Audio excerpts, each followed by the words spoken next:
This is exciting. So I don't know if I told you this, but I decided to make September barbecue month on the tasting room. Right. So Adam Green from Max up in Skiatook.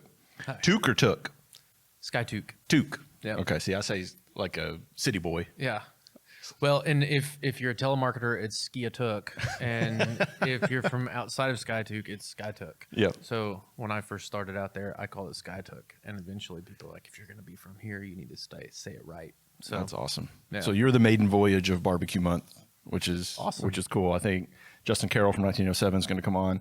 Donnie Teal's coming on from Buffalo's, which I'm pumped about. Oh yeah, I was love talking to Donnie this morning. So Yeah, and then one of the guys from down the alleyway at Oakhart is going to come on as well. So Chris?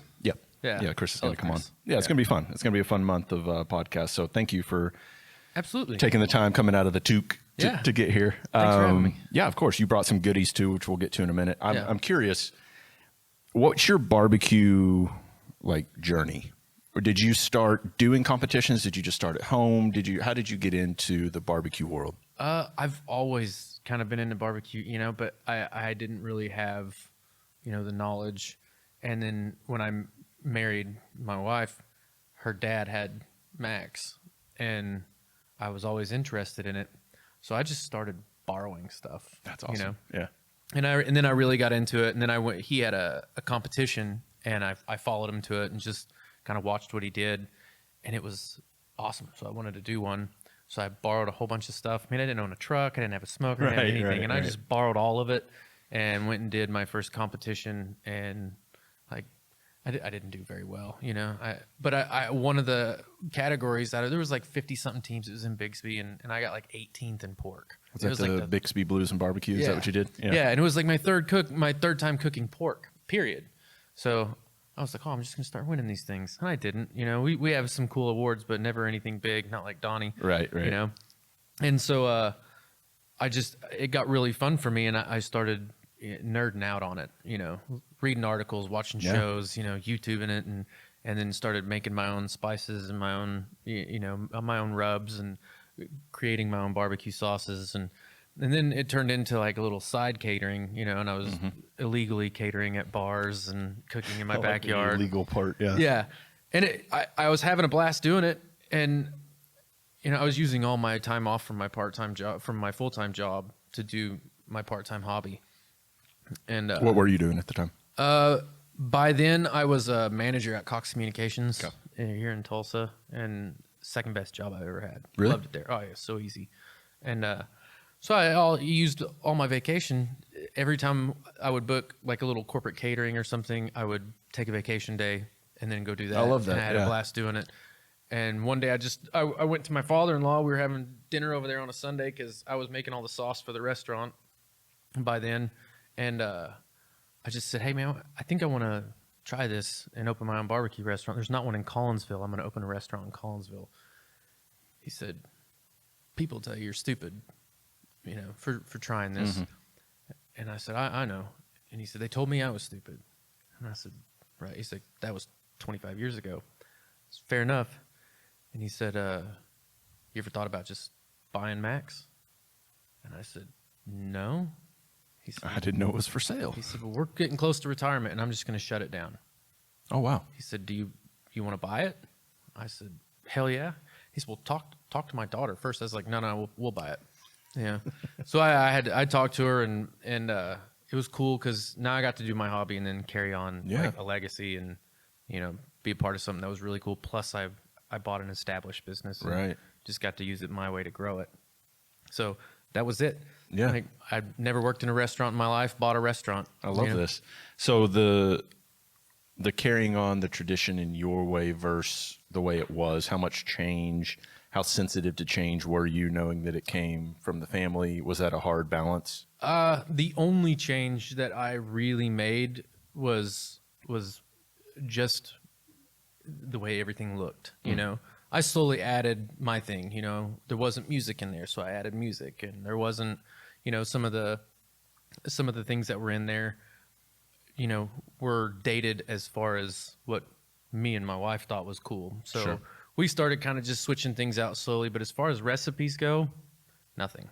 That's awesome. I added my little menu items, and I started doing like fun special stuff just to keep it interesting for me and to make sure that I could keep learning and progressing, and then but the basic core menu stuff I've never changed.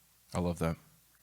I love that. And now you've kind of spread your wings a little bit. I know the Cane's Ballroom. Yeah. Mac Love Barbecue. Well, right? it's just or is Max it just now. Max now? Yeah, it it's was just Mac Love Barbecue yeah, it was, or something, right? It was going to be LeMac Bills. That's what it was. Going to be LeMac Bills. Yeah. me and Chris West and Hunter, and everybody's just super busy with their own stuff. So it just kind of ended up slowly turning into just Max Barbecue. Gotcha. So yeah, that's just such a special place to me that I really wanted to be in there. So I always said, I mean, when I went to a show and saw Oklahoma Joe's in there, which was how long ago? It was a while. Yeah, it's been a while. Yeah. I just said, man, I could sell barbecue in here. Yeah, I want to do that. Do they allow you to open on non-show days? I could. Okay. It's just a little.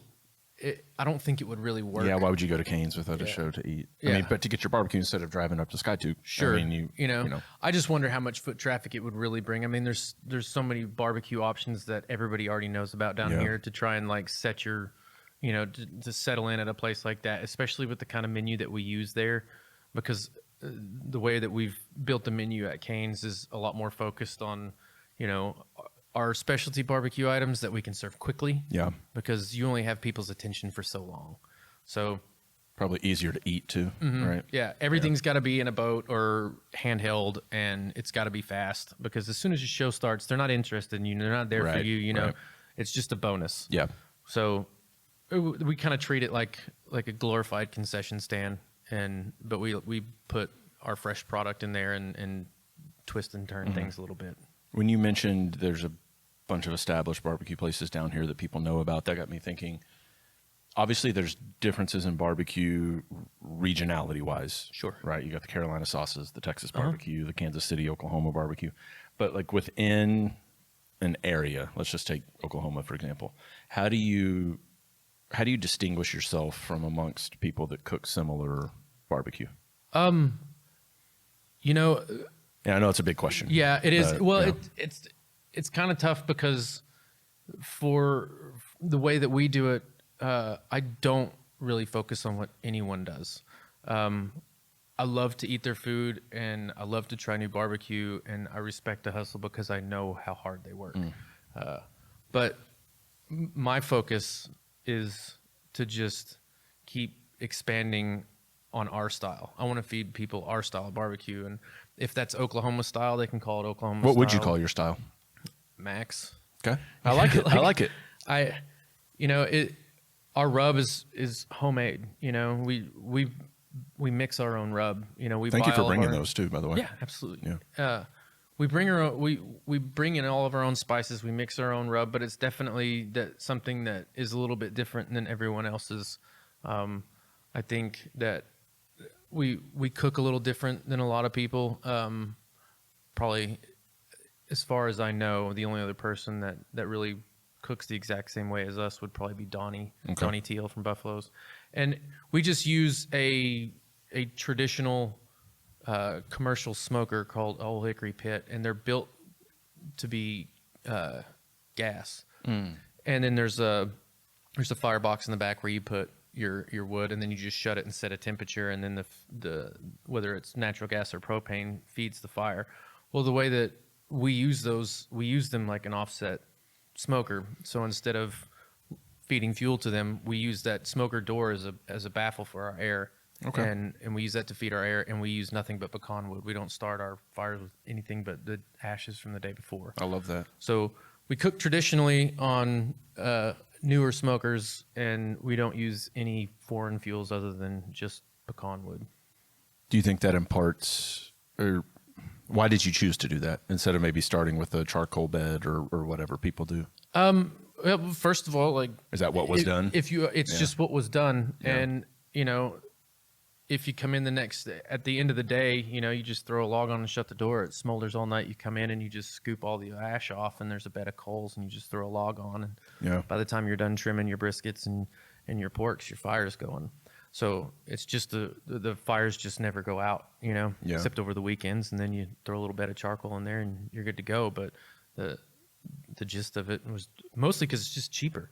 you know? Fair enough. Yeah. And it's hard to make money in barbecue. So I definitely, I think most of the ways that I learned it are just the way it is. Yeah. You know, it's just, we don't focus on what other people do. I talk to a lot of other barbecue guys about methods. You know, if I'm trying to improve something, hey, how do you guys finish this? How do you guys wrap this? You know, what do you do for that? But as far as like recipes and what product they're using, a lot of times it's just, I prefer my own trial and error. And a lot of the products that we use are specific. Like we use a basic Polish sausage and we use a Mountain View Hot Link, and it's just what we've always used. And that's why we don't change it. Our customer base has been our customer base since 1985. So even if there's something that I think is better, this is what they love. Right. So that's our style. You know, that's just the way it has to be. Yeah.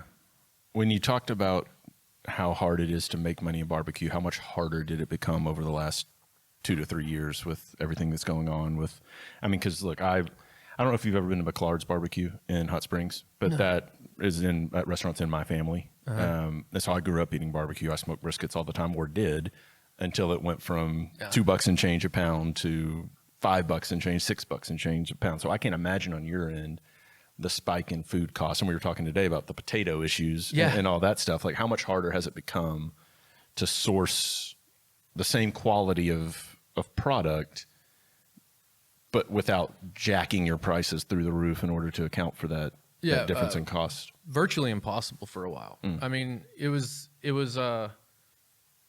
wasn't impossible. It was just your week to week was different. Instead of, usually you'll talk to your protein guys with your sales from different sales groups, and hey, what do you guys got your pork butts for this week?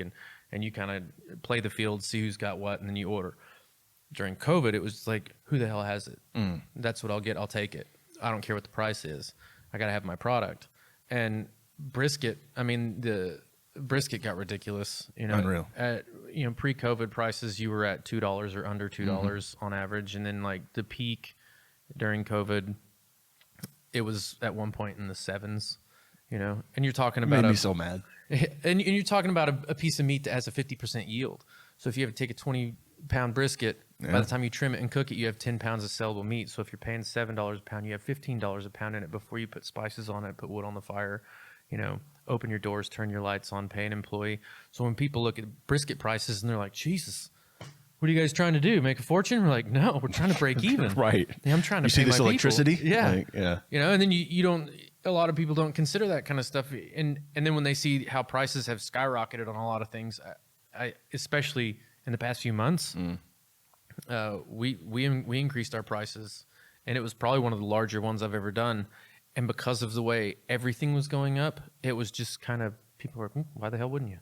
You know? Okay. Well, I was going to ask how that was received. So obviously with a level head, which is nice. And you know, product availability has probably been a lot harder than anything else, because it's just, you buy what you can when you can. Yeah. You know, and we've been lucky. You know, we stayed afloat. You know, there were some years the past couple of years, you know, we weren't super profitable. Yeah. What'd you have to do during COVID? We never, maybe one day we closed. We went to our drive-through only, and I turned into like a barbecue Chick-fil-A, and I numbered all my parking spots. I remember that. And I would just, like, people would come through and order, and we'd send them to a spot, and we'd run food out to them, and we just kept going, which was kind of cool because there's nobody in our dining room, so our front door is locked, and we got our favorite music blaring. Sure, and so it wasn't bad. It was, but it just felt weird. You know, Well, it's not the normal Yeah. vibe of a restaurant, right? yeah, you're so used to that social interaction that Yeah. whether you want it or not, you know, on a daily basis is there, and then it's just this distance thing, and the only people that you're really talking to every day are, here's your food, have a nice day, Yeah, or you know, here's your food, have a Right, nice day. right. You know, however the person was reacting, and then when we finally got to open up, you know, we had to build the big barriers between the booths, and you know, and do all the extra things, you know, have all the wipes on tables for people, and you know, and it was very uncomfortable when we opened back up, and then you know, things slowly got back to normal, and now we're back to a packed house, and it feels good again. But it was it definitely changed the way everyone I know that has a business does business. Yeah. And we're all a lot more guarded, you know, if that makes any sense, you know, financially and people's attitudes have changed, and it's definitely different than it was 2 years ago. The whole world. Do you see it evolving back to pre-pandemic at all, or is that the new normal, do you think? I think there's a sense of new normal, but you can kind of see people kind of starting to relax a little bit and get back to normal. Tempers were always really high in restaurants because people wanted you to be open, but they wanted you to be doing what they thought you should be doing, and everybody wanted you to be doing something just a little bit different. Yeah. So it was definitely very tense, and you see a lot less of that now. You have a lot, but people are definitely, I think in general, people are definitely a lot more, I want to say hostile. Yeah. They're quick to get angry. Right. Including me. Yeah. Everybody's a little bit sick of everything, Sick One of thing life. finishes and then another piece of shit happens and blows up in your face and it's just another thing. But I think in general, people have been very flexible and very cool and communities have been very supportive, and it's been pretty awesome. That's good. How do you like this rye? I love it. This is the New Riff rye from our Spirits of Legend group. I love what New Riff does, just the embossing of the That's cool. the glass on the back and not an actual sticker. But this one's good. I opened it just a minute ago to get some shots that you're probably seeing now if you're watching the podcast of the bottle and pouring into the glass and stuff. But it probably needs to breathe a little bit. I'm curious how it changes when it does. But it's solid. Oh, I like it. Yeah. Are you a bourbon guy? Yeah. Yeah. I'm not as I have a friend with a bourbon YouTube channel, and he travels the country, and What's his name? Joseph Madrid. Okay. Yeah. And he's definitely into it and has a review channel, and people will talk about the notes and stuff and all I do is taste it and be like, yeah, It's good. That's good. It's good whiskey. That's It's good bourbon. Yeah. He made me do a review with him on his YouTube, and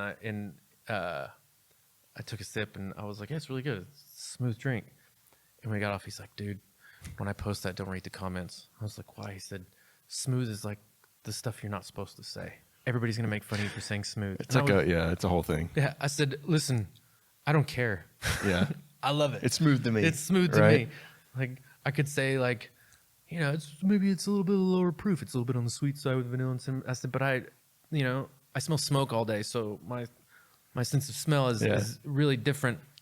I'm lucky if I can smell all the things that he's smelling, but if I like it, I like it. Yeah. It's funny. You walked in with a brown bag and I was like, oh, that smells delicious. Cause I was smelling you. I was smelling Max on you. Yeah. It's just my clothes. No need for cologne, no need for deodorant. It's just, you're going to smell like smoke regardless of what you do. And it's everywhere. Which is the craziest part of barbecue. Cause I love using my Hasty Bake or my Pits and Spits, but you have to strategically plan it out and have nothing else to do that day because you are going to reek of whatever wood you're using or whatever it is. There's just, and it's not even the size of smoke or pit that you guys are using for the amount of time that you guys use it. Yeah. I mean, it's those big smokers versus a Hasty Bake doesn't matter. You open that thing a couple times and you're done for the day. Does your house just constantly smell like my truck? Your house, truck. Yeah. All of it. Yeah. My daughter wants nothing to do with barbecue. I mean, she's 9 and she'll come to the restaurant and be like, you hungry? She's like, yeah, let's go to McDonald's. You can have anything you want. Do you want anything? No, I don't like it. How many kids you have? 1. 1? Yeah. You said 9? Yeah, she's 9. That's getting to the attitude era, getting to the attitude age. Oh yeah, she's got it. Got it? Yeah. But she's got a great sense of humor that I don't know. She's nuts, jump around and scream, but then she'll just say really subtle, funny things, and thank goodness for social media because it reminds you every time, like an old video you're that not you alone. posted or something, and you pull up, and you're like, oh my god, I remember when she did that. Yeah, walking around with her, with her panties and a cowboy hat and got her phone stuffed in her panties or paint all over her face or slinging mud somewhere. And now she's 9 and she still a little bit does that stuff, but you get all the constant reminders. So every day my wife will send me look at this was 4 years ago. And I just remember the things that she says because I have a horrible memory. So I love that. I love going back and looking at all that stuff, but she's awesome. It's probably comforting for parents too to look at social media and see other people post their crazy ass kids, and then you're like, oh, I'm not alone. Okay, so this isn't rare. Yeah. Oh, their daughter does that too. Yeah. Right. Exactly. Yeah. Yep. That's one of the guys that works with me at Cane's, his daughter's 9, and sometimes my kid will we let her kind of pick her clothes, pick whatever she wants. So she has some crazy weird outfits, and then she has some outfits that are really normal. And the other day she was walking out, and we were going down to Cane's for brunch. And we walked out of the house, and she had one of those like old school beach hats on that like sits down over your head, and it had like smiley faces all over it. And she was wearing like Vans and like these weird shorts, and then like a belly shirt. And I was like, it looks like Fred Durst's little sister. Like, I hate that hat. And my wife's like, don't say anything. I said, yeah, I know. I just hope one of the dogs gets it. If it disappears, it wasn't me. Yeah, but I just let it go, because she's like, it'll develop into a really nice sense of style. And I said, okay, we'll see. I love that. So I'm guessing she doesn't have the restaurant itch, or you don't see her going in the direction of like taking over one day or anything like that? If she ever does, it would absolutely blow me away. Would you want her to? Or is it, because it is, I mean, you've talked about how it's hard to make money. We haven't even talked about the hours yet, which I want to get into, like how early you have to get there to smoke the meat that is served that day. I mean, it's not an easy, like of the restaurant world, it's probably one of the hardest. I think so. Yeah. What am I trying to say? Not almost a denominations like church, but like, types of food to open a restaurant and do is barbecue. Has to be. Yeah. I mean, there's no doubt about it. It's not like and no offense to any of those places, but I mean, you don't just show up to open up your sandwich shop and just turn the lights on and, get your bread that you had proofing and throw it in the oven and go. I mean, you're hours and hours before you open. So what is your normal, like, I say I don't know if you're the one that actually gets there to do it, but what is the normal like schedule for getting all that prepped and ready? I have somebody that comes in at 4:00 in the morning and gets the fires going, trims all of our meats, gets everything on for the day. And then I have another one that comes in at 5 a.m. and starts doing the prep on the sides, putting everything together. So every day you make fresh sides and all that? Every day. I love that. Yeah. And then I have another one that comes in at 7, and he finishes loading the smokers, and then I come in at 8, 8:30, sometimes 9 if I've been, But and then we open at 11 when a few more come in, and then I'm there most of the time till 8 o'clock at night. It's a day, man. It's 12-hour days, 12, 13 hours every day. You take weekends off? Mostly, there's always stuff to do on the weekends, but it's minor stuff. If we got to run to Sam's or we got to run restaurant supply, I throw my kid in the car and we go have lunch and go to Curtis. Go to McDonald's. Restaurant supply and go to McDonald's. Right. If I can talk her into something good, we go there. Yeah. So there's hours on the weekend, but it's usually just some communication and picking stuff up. Mostly off, never completely off, Being in Skiatook and being so close to the lake, do you see like not peaks and valleys, but do you see business ramp up during lake season and then come down back to like normal at other times, or is it kind of consistent throughout? I think in general, barbecue is a little bit seasonal. And you'll see peaks in the summertime. And a lot of that is because we're definitely a destination barbecue place, Being 30 minutes outside of Tulsa, you have people coming from Tulsa and they'll say, we drove all the way. As if it was like a stop and get gas and snacks. And you're like, it took you like 25 minutes to get here. But I get it. And I like that. I like that we're a destination. I like that people are like, ooh, let's go to Max this week. But also because of lake traffic, we also see, you have families that have boats up at the marina or houses up at the lake. And you see them in the summertime, boats coming in and out of the parking lot. You'll see them at the end of the day. Yeah. Or they'll be coming through at the beginning of the day and picking food up and they're gone for the weekend.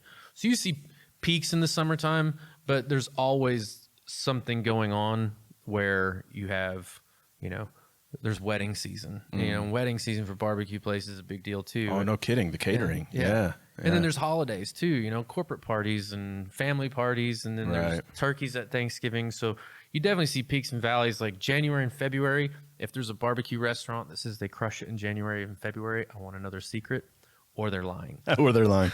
But here's what I haven't understood. I don't know why barbecue is a summer seasonal food when you think of the cooking of it. It's already hot outside. Yeah. I love the winter. And then you go stand out by a hot grill or a hot smoker. It make like my favorite, the reason I did September as barbecue month, my favorite time to cook barbecue is in the early spring and in the fall. Yeah. And in the winter. Yeah. Because it's like, there's nothing worse than it being 115 degrees with the heat index and then you're cooking on a 260 degree smoker or whatever. Like it's miserable. I'll cook outside at home like twice during the summer. Yeah. If I cook, like I'm just done. So I was going to ask that. Yeah. How much barbecue do you actually eat?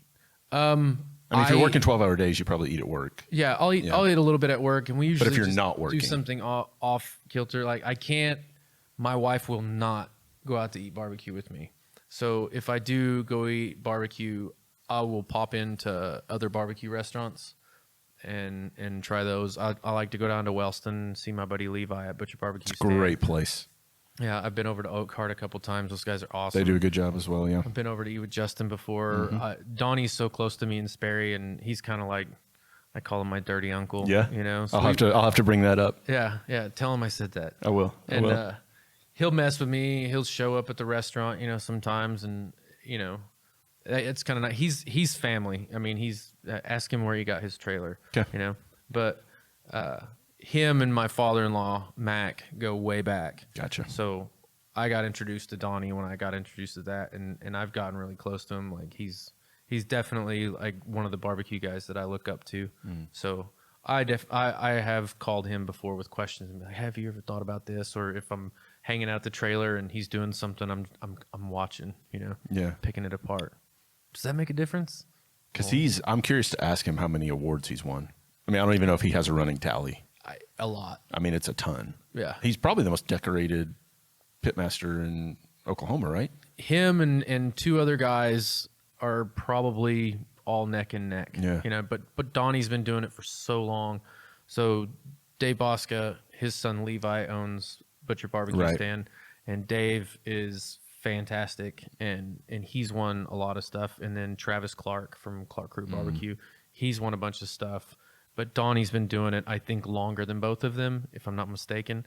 And I think he's probably got a lot more awards. How do you feel about Aaron Franklin? I think that he made barbecue more mainstream and popular. Is that a good thing? Yeah. Okay. It's good to call attention to it, and I don't. I don't. That's sensitive. I know. I but we can go there. It's okay. Oh, let's talk about this too, real quick. Some This Logic is Reg 18. Man, come on. Yeah. I saw that the other day and I really wanted it, but I was like, I don't know. If you see it again, do it. I'm excited to try this. 18. Yeah. I love this. Cheers. Thank you for bringing that. My pleasure. So let's dive in. Well, let's dive into the sensitive subject because I think I know where you're going to go with this, but I want to hear you say it. Yeah. So go ahead. So I try not to hate on Texas barbecue, and it's not because I don't like it. It's because I like seeing variations in barbecue. I like to see what everybody's flair is. What do you do with your seasoning that's different than somebody else's, and what do you do, with your brisket that's different than anybody else's, and I think that Aaron Franklin made barbecue so exciting for people, and it also made the science of it really cool to see how he breaks it down, why he breaks it down. I mean, the guy has a James Beard Award. He's not an idiot. He's a genius. He knows what he's doing. And he knows what he's doing, and I respect that part of it. The other part of it, though, that I thought that has just bugs me is that it's turned into, and it's not Aaron Franklin's fault, but that's just the only way, Salt and pepper. Salt and pepper. Right. Which actually turned out to be bullshit. Yeah. Right? Because the guy that left Franklin's and went and opened, I'm going to forget the name of it, somewhere outside of Dallas. Yeah. But he mentioned it's a Lowry seasoning salt. Yeah. Like it's not just salt and pepper. Yeah, there's more to it. Yeah. But then you have the people that have bought into what he says so hard that it's like, if you do anything else, it's just not good. And now, are you talking in generality or in specifics? Like talking temperature and time, or you talk like what are you? Or just like whether it's your method or whether it's your spices or whether it's how you finish or what you wrap with or what you cook on or what wood you 3, 2, 1, use. man. 3, 2, 1. Yeah, Three 3, 2, 1. ribs. Your method. It's got to be. This is how it's done. That's not how it's done. It's how he does it. Right. And so to that aspect of it, it annoys me, because I feel like a lot of times when people focus on that so hard, it makes their food like everyone else's food. Like when I go try someone's brisket, if they're all using the same seasonings, I don't know what sets you apart. if you're all using post oak and you're all using an offset smoker and you're all wrapping with this paper and you're all using salt and pepper and garlic, What does set it apart at that point? What makes it yours? Unless you fucked up and didn't pull it in time or pulled it too Right. late or too early. Yeah. Yeah. What did you do to put your spin on it? You know, I understand that Central Texas is what a lot of people like with their barbecue, and I understand, and I'm totally cool with that. But what did you do to set it apart to make it yours? You know? Do you think they have to rely on their sides? Because you're right. You're 100% right. Like there's no, between Law Barbecue and Franklin's and I mean all these places in Austin, like they all kind of cook the same way. Yeah. Right. Mm-hmm. And they're all great. Yeah, they're fantastic, and they're all really good at what they do. But at the same time, when I have stopped ordering brisket at any place that does that when I go travel, because I know what it's going to taste like. I know it's going to be tender. I know it's going to be nice and smoky. I know it's going to have some salt and pepper and garlic on it. And why should I pay $40, $36 to try it?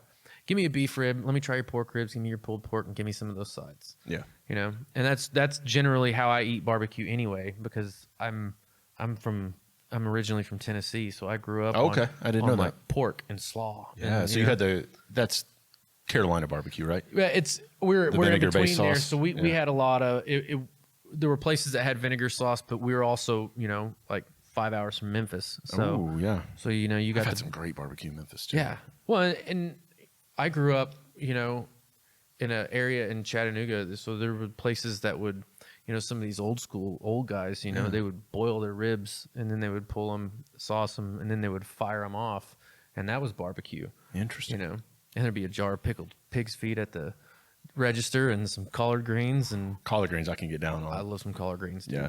Yeah. Justin's at 1907, his collard greens. I haven't had them yet. Oh my God, dude. Yeah. I've always messed with them and said I was going to put them on the menu, and I just never have. I don't need another side. Right. Being from Chattanooga, are you a T.O. fan? Yeah. Because he went to Chattanooga, right? Mm-hmm. Yeah. Yeah. Just random sports knowledge, throwing it out there. Yeah. No, but those, you have to try their. And here's what I love about the barbecue community, and I'm not in it, so I want to ask you a question about it as well. But I went and had, I don't remember when the first time I had his collard greens were. It might have been Thanksgiving 2 years ago, maybe, when I moved back from Denver, which needs good barbecue, by the way. So if you want to open up a third location of Max, you can take it up to Denver. Run it up there. There's a couple, but that's it. For a city of that size, there needs to be more. But I'd messaged him on, I think it was Instagram, and he gave me his recipe. Yeah. Just like, here's how I made it. Da, da, da. So how, to me, I don't know why it is. Maybe it's because everybody barbecues in one way or another. Yeah. You know, growing up in their backyard or in competitions or whatever. But it seems just like a very inviting and open community. Is it within, like, owners of barbecue restaurants? Like you talked about, like you can go watch somebody do something and ask questions. Is that commonplace no matter where you go? Yeah, it's pretty common. I have multiple barbecue friends that if they walk to the front door of my restaurant instead of just walking in the back and saying hi, like it pisses me off. No shit. Yeah. Don't if I know you, just come in the back, hang out. I'm gonna start coming in the back then. Just do it. Yeah. There's always something like that back there. Well, I'm definitely coming in the back. Yeah. So it's definitely open, but I mean, barbecue. I mean, what other restaurant is more community than barbecue? You know, what family gets together on a Sunday and goes in and makes bread dough and, you know, not to shit on the bakers in the world, but but I mean, it's not a community thing. So it's so much it's so normal for, you know, you brought some beans over. This guy brought some hamburger meat over. This guy brought this, and we're all going to stand outside around the grill. To me, it's family. Like that's just what I think of. It's a family atmosphere, and that's why we have two big long picnic tables in our restaurant that people end up randomly sitting next to people they don't know, and you get to know people because it's just a community way of eating. So I don't know that there's another more social way of eating than barbecue, in my opinion. No, you're probably right. But I love the family style type of eating. That's like my favorite. Yeah. Whether it's tapas and smaller plates that you share, or just massive amounts of food that you just pick at. So going to places and getting platters, you know, barbecue places, and just putting it on the table and like, hey. If you go out to eat with my family anywhere, we eat like that anyway. Yeah. If we randomly went out to eat together, I'd be like, "Oh, dude, what's that?" And I just grab it. Yeah. And I just eat, like we all eat off each other's plates. I'm starting to rub off on my friends. I went to New Orleans for my buddy's wife's birthday a few months ago, and they were it started off very much like, I'm going to order my entree, you order your entree, you order your entree. By the end of it, it was like, all right, what are we getting? Yeah. And it was this I'll get table-wide this, food. you get that. Yeah. And then we just shove it in the middle and everybody just starts eating. That's the off best of way it. to eat. Yeah. You get to try everything. 1,000% the best way to eat. Yeah. All right, I'm going to ask you 2 questions. You don't have to give me places that you had these 2 experiences, but what was the worst barbecue you've ever had? And what made it that way is the more important thing. So the worst barbecue I ever had was in Tulsa. No shit. Yeah. I was not expecting that. Okay. But it was not, yeah. So I won't say the place. No, don't. No. But off camera, Yeah. but not right now. But it was just, everybody has an off day.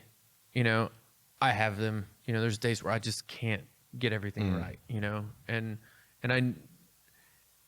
But it was just like the place was dirty.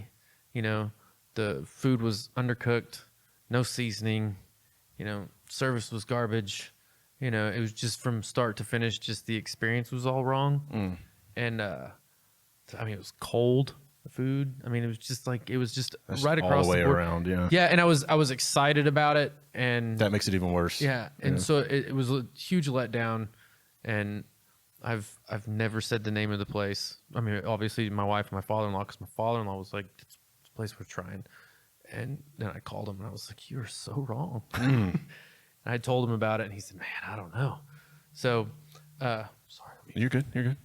It's funny, like every once in a while, like every second episode, someone's phone will buzz or whatever. It just happens. Yeah. We're always available, right? Yeah, but yeah, it was not good.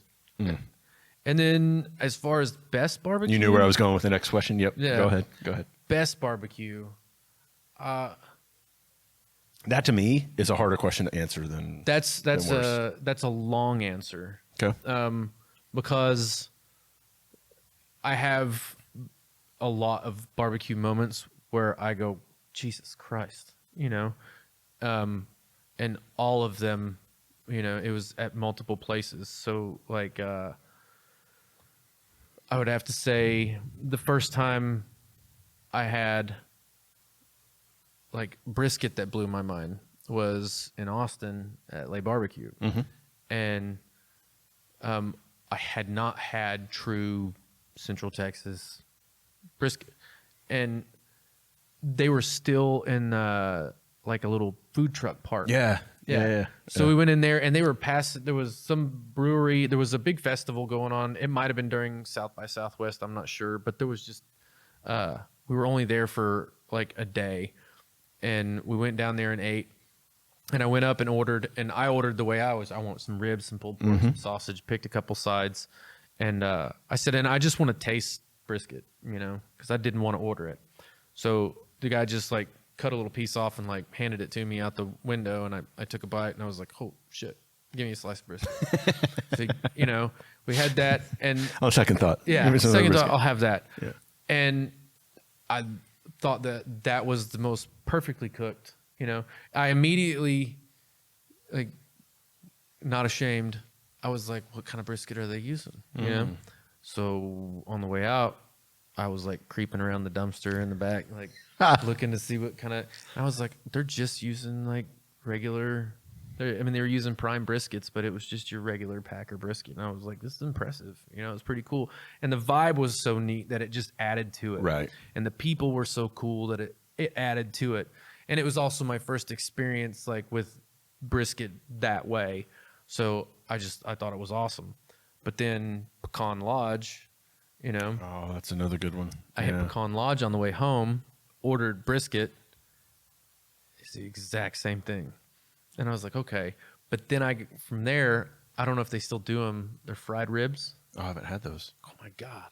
It's just like a spare rib, but they fry them, dunk them in sauce, and spread all kinds of crazy stuff on top of them. It was awesome. Their vibe was cool too. Like they're out, the way that they do everything. So I thought that place was really cool.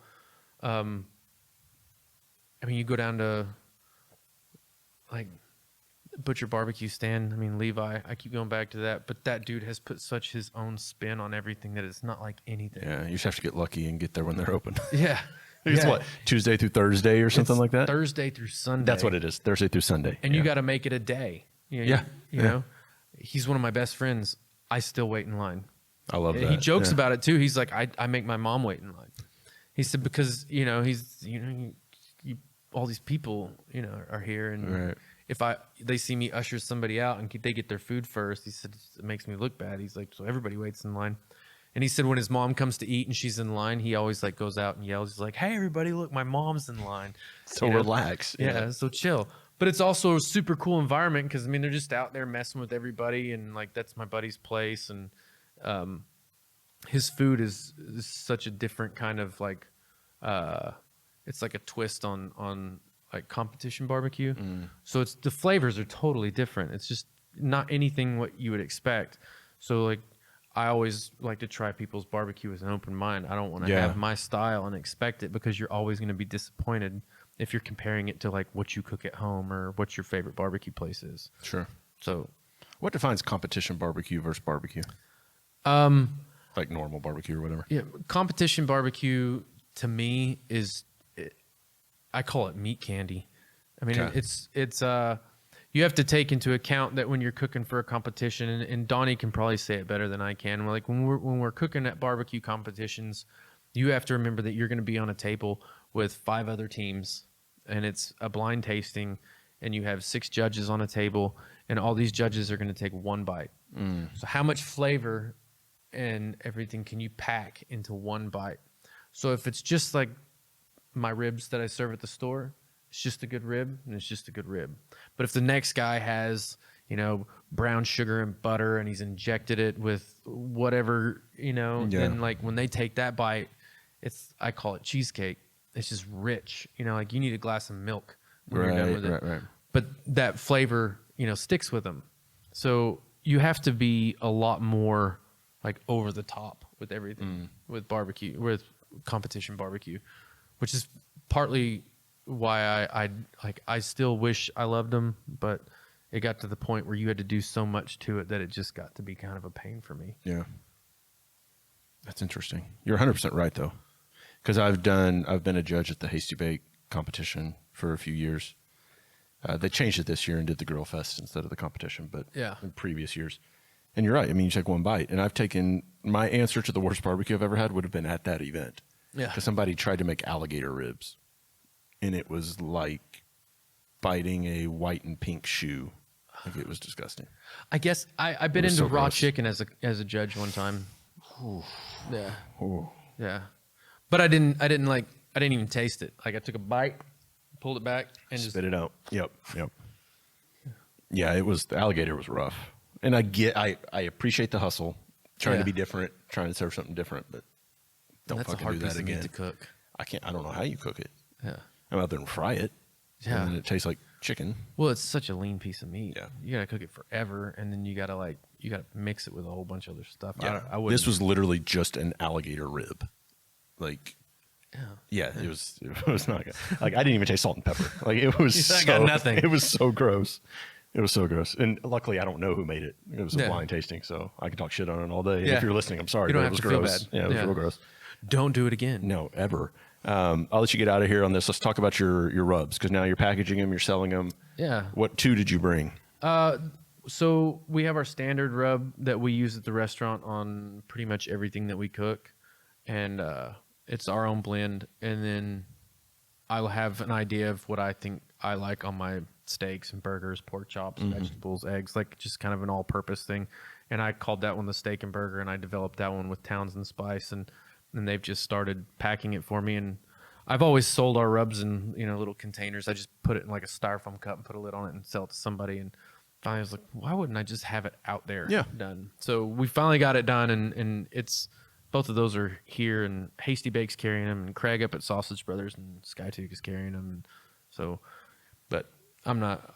It's just fun for me. Yeah. It's just branding, bro. It's totally branding. It's smart that you did that. It's better than a styrofoam cup. Yeah, way better. Way better. Yeah. I want to talk about Craig real quick before I let you go. How cool is it to have, because he left Burnco, came up there, opened up Sausage Brothers. I'm assuming Well, I'm that might be a bad assumption. I was going to say I'm assuming you buy a bunch of stuff from them, but I don't know if that's the case. We do on occasion. Okay. Yeah. I love having him there. Yeah. You know, and when he was looking for a spot, there was a butcher there, and they were on their way out. The family was about to close the business down, and you know, I'd heard about that, and I just said, dude, you just got to come up. Just come up and check out a spot. Just go look, you know. Don't go to Owasso. You know, don't go, you know, just come look. So it worked out. And plus it's nice because, you know, you never know where your day's going to end up. And every once in a while when you're having a bad day, when Craig just walks to the back door, Makes hey, it buddy. better. Yeah, You know? yeah. Okay, so a little bit of an abrupt ending there. My fault. We're professionals here at Grassfire. I promise I didn't plug in the camera correctly, so it killed the last like 30 seconds of our conversation, but you got the majority of it. Thanks again to Adam for coming on, which is what you missed. Good talk about Sausage Brothers and Craig and everything with Max Barbecue up in Skiatook.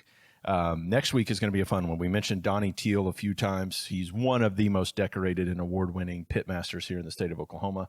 He will be on the podcast next week as Barbecue Month continues. Thank you guys for listening. I promise the camera won't die next time. We'll see you on the next episode.